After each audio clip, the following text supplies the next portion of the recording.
A harmony without uniformity, a principle that has shaped Asia's dialogue for centuries. So today we'll continue that conversation with our three distinguished voices. Han Hua, co-founder and Secretary General of the Beijing Club for International Dialogue. Christine Susanna Chin, Director of Indonesia's Gantala Institute.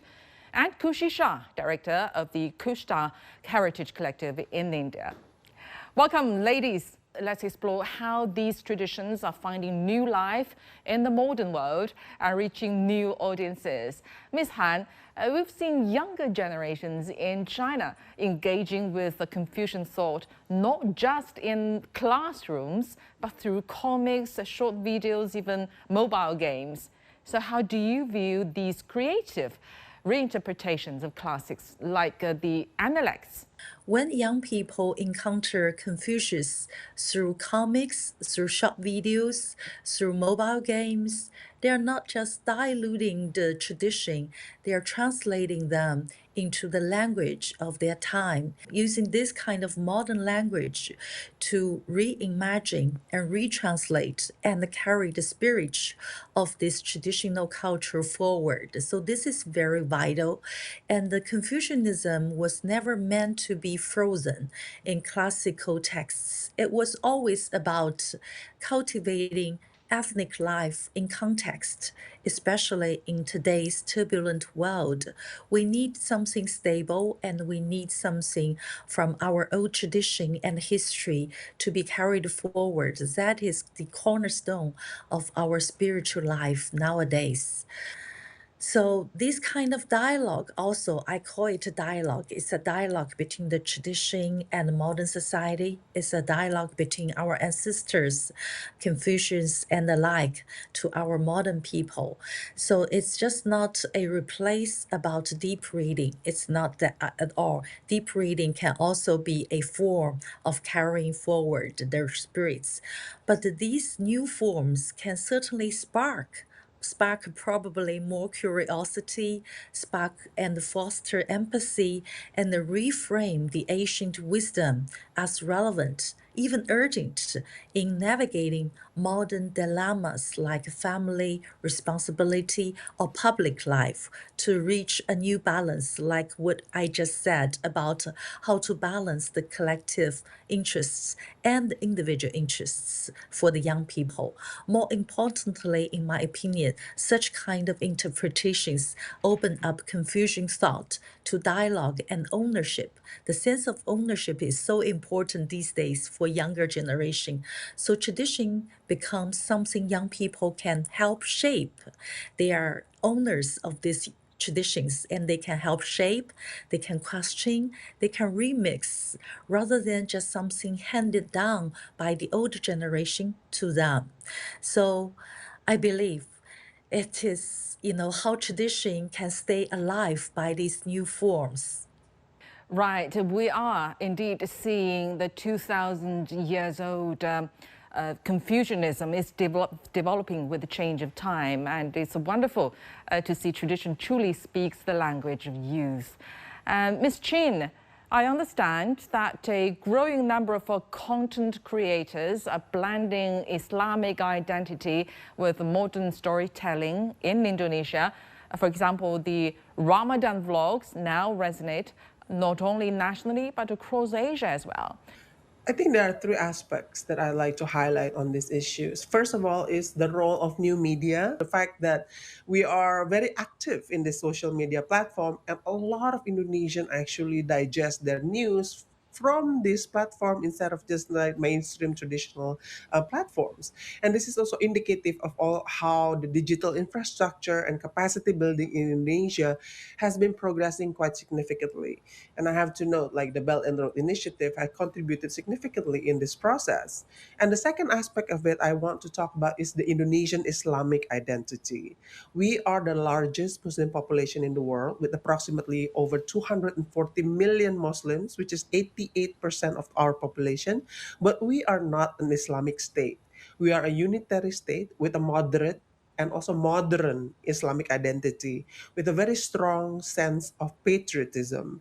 We are also a very diverse society with over 200 ethnic identities, and also sort of like these issues that will affect our Islamic identity from within. Those are the internal factors that have been contributing to our Islamic identity. There are also external factors that has been very positive in our development of our Islamic identity. For example, the cross-border exchanges. One of the very prominent example is how Indonesian students, Indonesian Muslim students in China have been pursuing their studies. In the past 2 decades, there are significant rise in numbers of Indonesian students in China, especially in the Muslim students. We now have 15,000 Indonesian students in China, amongst the largest in Southeast Asia.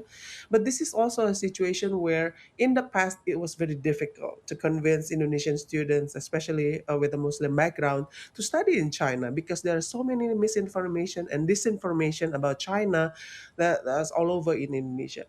But because of this platform, because of the creativity and also how the Muslim students in China has made innovation in our tradition, and also reflecting their experiences in foreign countries, in this case China, have able to tell the stories. So blending their own Islamic identity and modern sensibility, as well as the local context of where they were, especially in this case in China.